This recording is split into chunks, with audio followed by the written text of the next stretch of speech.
13-year-old Billy loved to play in the woods behind his house. It was a magical place, full of towering trees, babbling brooks, and hidden trails. One day, Billy was exploring a new part of the woods when he came across a strange old woman. She was sitting on a rock, staring at him with piercing blue eyes. "Hello, Billy," the old woman said. "I've been waiting for you." Billy was startled. "How do you know my name?" he asked. "I know a lot of things," the old woman said. "I know that you're a curious boy, and that you love to play in these woods. But there's something you should know. There's a watcher in the woods." "A watcher?" Billy asked. "What kind of watcher?" "A dark and dangerous watcher," the old woman said. "He watches all the children who play in these woods. And if you're not careful, he'll take you away." Billy didn't know what to say. He was scared, but he was also curious. "Where is the watcher?" he asked. "He's everywhere," the old woman said. "He's in the trees. He's in the shadows. He's in the darkness. He's always watching." Billy swallowed hard. "What should I do?" he asked. "Be careful," the old woman said. "Don't wander too far into the woods. And never play alone." Billy thanked the old woman and ran back home. He told his parents what she had said, but they didn't believe him. They said that the old woman was just a crazy old lady, but Billy couldn't shake the feeling that the old woman was right. He started to notice strange things happening in the woods. He would hear footsteps behind him, but when he turned around, there would be no one there. He would see shadows moving out of the corner of his eye. When he looked closer, they would disappear. One day, Billy was playing in the woods with his friends when he heard a noise behind him. He turned round and saw a dark figure standing in the trees. It was tall and thin, with long, bony arms and legs. Its face was covered in shadow. Billy's friends didn't see the figure. They thought he was just playing a game.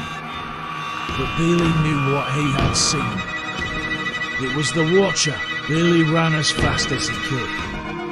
His friends ran after him, but the watcher was faster.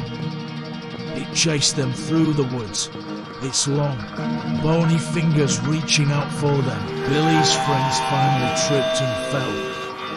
The watcher stopped in front of them and loomed over them. Billy was terrified. He knew that this was the end, but then, something strange happened. The watcher started to shrink. It became smaller and smaller, until it was just a tiny speck of light. And then it disappeared. Billy and his friends were safe, but they never forgot the watcher in the woods. 13-year-old David and his friends had heard stories about the haunted house on the hill for as long as they could remember. It was said that the house was once owned by a wealthy family, but that they were all murdered one night by a madman. Their spirits were said to still haunt the house, and anyone who dared to go inside would never be seen again. One day, David and his friends decided to explore the house. They had heard the stories, but they didn't believe them. They thought it would be fun to spend a night in the house and see if anything happened. David and his friends snuck onto the property and made their way to the house. It was a large, Victorian house with a wraparound porch and a turret. The windows were boarded up, and the paint was peeling. It looked like it hadn't been inhabited for years. David and his friends pried open one of the windows and climbed inside. The house was dark and dusty.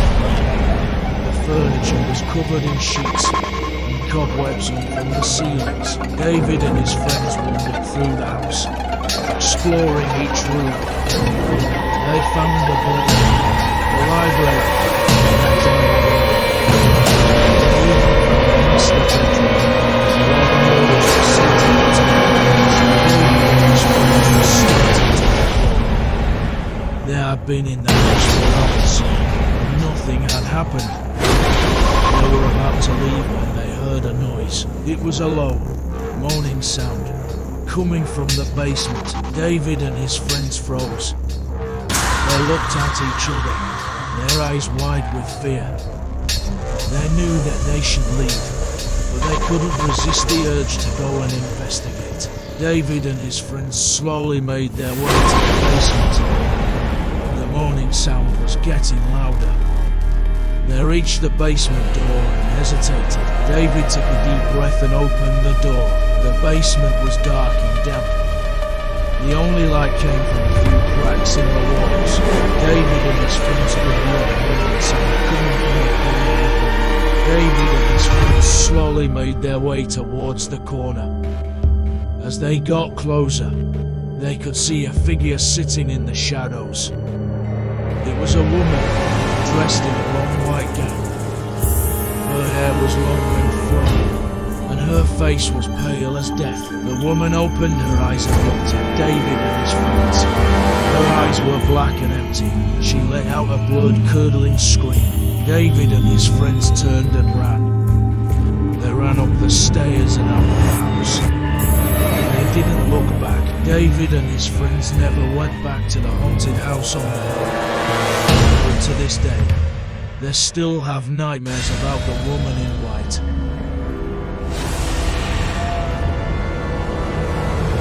The old mirror stood in the corner of the attic, gathering dust. It had been there for as long as anyone could remember, passed down from generation to generation. But few people knew the mirror's secret. It wasn't an ordinary ghost. This ghost was malevolent and twisted, feeding on the fear and suffering of others. It lured its victims into the mirror, where they would be trapped forever, doomed to relive their worst nightmares.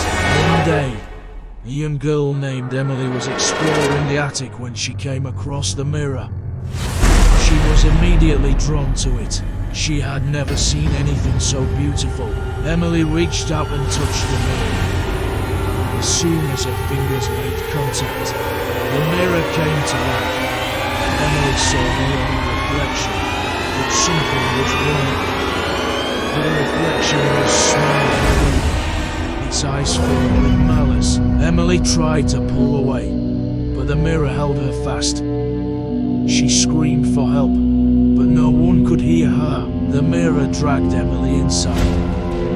She found herself in a dark and twisted world, her worst nightmares coming to life all around her. Emily tried to escape, but the mirror was too powerful. She was trapped, at the mercy of the malevolent ghost. The ghost tormented Emily for days. It forced her to relive her most painful memories, her deepest fears. Emily was on the verge of breaking down when she suddenly had an idea. She remembered a story her grandmother had told her about the mirror. She said that the only way to defeat the ghost was to face it head on. Emily took a deep breath and turned to face the ghost. She looked it in the eye and said, "I'm not afraid of you." The ghost was surprised. It had never met anyone who wasn't afraid of it. "You should be afraid," the ghost said. "I am the mirror's master. You are at my mercy." "No," Emily said. "I'm not at your mercy. I'm in control." The ghost laughed. "You are weak and foolish," it said. "You cannot defeat me. We'll see about that," Emily said. Emily closed her eyes and concentrated. She focused all of her energy on the ghost. She imagined herself as a powerful light, shining brighter and brighter. The ghost began to scream. It couldn't bear the light. It tried to fight back, but it was too late. The light was too strong, the ghost faded away, leaving Emily alone in the mirror world. Emily opened her eyes and saw her own reflection again. But this time, her reflection was smiling. Emily had defeated the ghost. She was free. Emily stepped out of the mirror and returned to the attic.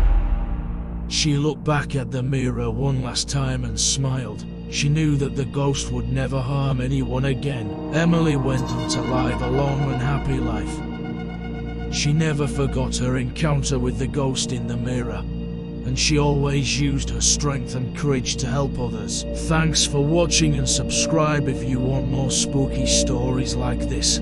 Jake signing out. Peace.